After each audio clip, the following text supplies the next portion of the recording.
Hi everyone, my name is Leila and welcome to Leilaland. A couple of months ago, I have made a video called 6 Advantages of Living in Sweden. So today I want to make another video that is called Disadvantages of Living in Sweden, because not everything is so perfect, right? And before we get started, please make sure to like this video and subscribe to my channel, and of course you're free to dislike this video as well. One of the first disadvantages that I'm gonna mention here is the weather. Of course, it's the weather. What else could you talk about when you live in Sweden? And what particularly I don't like about the weather is the long and dark winters.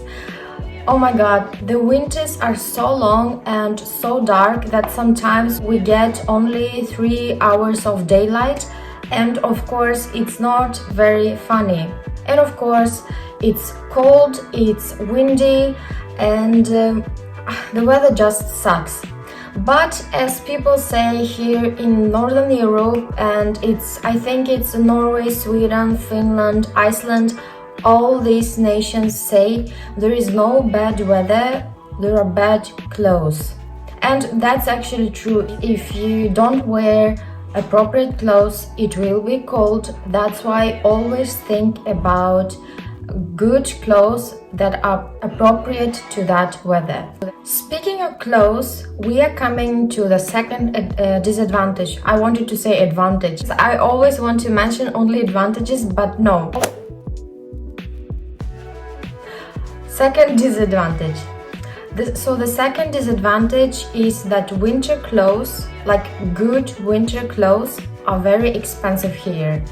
Of course, you can find something on sale, but if you think about how much it costs to buy summer clothing and winter clothing, you cannot even compare the prices. That's why, for example, I always make sure to buy winter clothing after the season is finished. Of course, now after 13 years in Sweden, I have a lot of jackets to all kind of weather. I have jackets for -1, for -5, for -10, -20, and so on. Because you can't have just one jacket and hope that you can wear it all winter. You have to have like for different temperatures. And now I don't want to scare people. If you're not living in Sweden and you are planning to come here, don't think that you have to have all these jackets. I personally have all these jackets because I lived in northern Sweden, and there it was even more darker and colder. That's why I had to have different clothing. In other words, it all depends where in Sweden you live. The third disadvantage that I want to mention is Yante. Yante translates into English as the law of Yante, but actually it's not a law, but it's just some kind of social rule that you have here in Sweden, and probably in Norway too, in other Nordic countries too, which actually means that you shouldn't think that you are someone.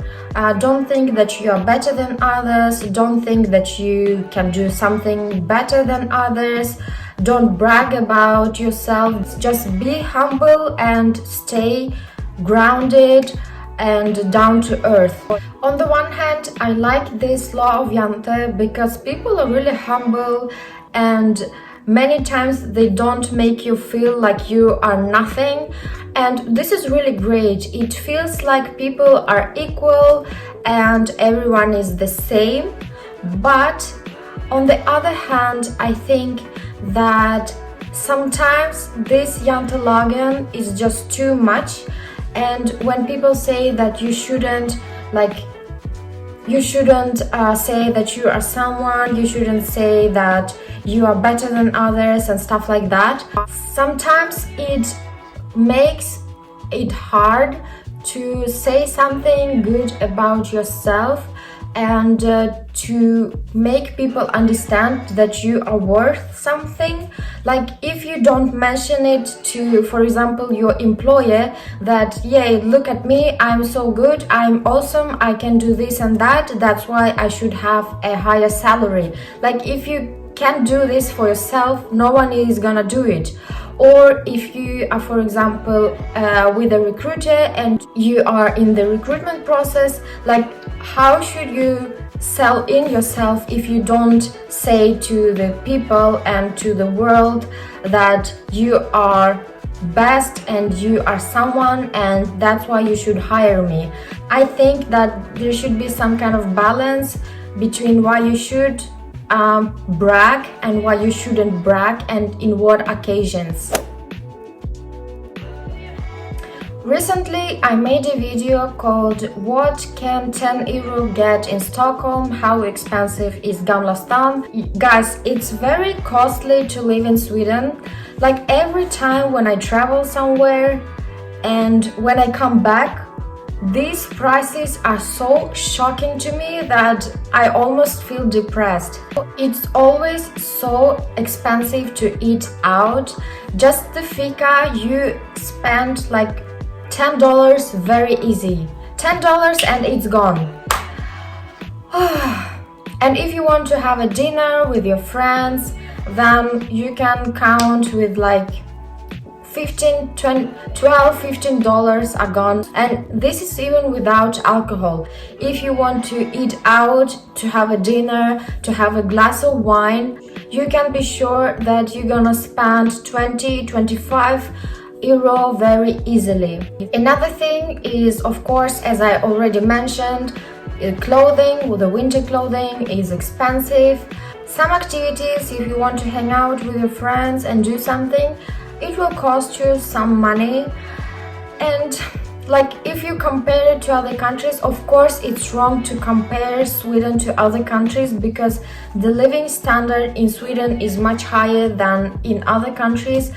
But still, when I travel somewhere and then I come back and I be like, I don't want to spend anything, I don't understand why these prices are so high.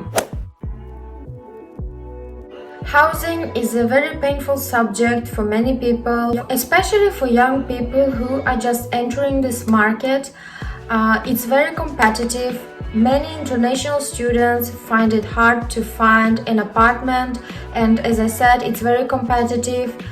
There are not so many flats, apartments, houses, but there are many people who want to rent. That's why there are some first-hand contracts and there are second-hand contracts. Probably it's called secondary contracts. I'm not really sure about the English translation. But if you, for example, rent something with the secondary contract, like some people just take advantage of others and set very unreasonable prices that sometimes and oftentimes it is even easier to buy an apartment, of course if you have money, rather than renting it. I have friends who have studied here in Sweden and they have got job here. They rented a student apartment and then they realized that after their studies are done, they need to live somewhere. So instead of renting an apartment, they decided to buy it because it was much cheaper. Also, another thing that I can mention, in different cities in Sweden, there are some accommodation queues, or maybe it's called property queues, bostadskö. Anyway, those of you who can speak Swedish, you can stand in this queue, register yourself, and then you wait like for 100 years until you get your apartment that you can rent. It takes time, and many people start standing in these queues from a really young age. I registered myself when I was 18, so in some queues I have stood for 10 years and I still am not very close to getting an apartment. I still think that it's good to stand there just in case and just to be sure, I registered myself in different cities because I don't know where my future can be, and if probably I want to move from Stockholm to Göteborg or to Malmö or any other city, just to make sure I stand everywhere. Oh my god, where should I start? Taxes is a love and hate relationship, and I really hope that I am not the only one, otherwise I will feel like a very bad person. In Sweden, the tax agency taxes you so easy and so generously for the tax agency. Now, of course, I understand, and I'm really happy for everything that we have in Sweden, because thanks to these taxes, we have free school, we have free education, free high school, we get food in our high schools and schools, we have good roads, we have a very good welfare system, we have 5 weeks of vacation and parental leave and everything. Really love it, and I really understand it, but at the same time, every time I get my salary, I be like, bro, why do you tax me so much? I think it's good that there is this tax system that charges you and you get so much in the society. So, as I said, it's a love and hate relationship. I really love what I get from these taxes, but at the same time,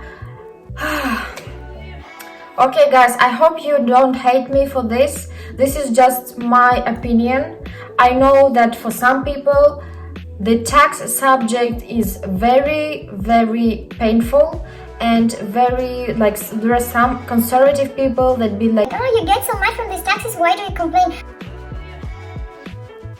The last disadvantage for today is the resort culture of Swedes. Probably you have already heard about this and you have read about this on the internet. It takes time before you become friends with Swedish people.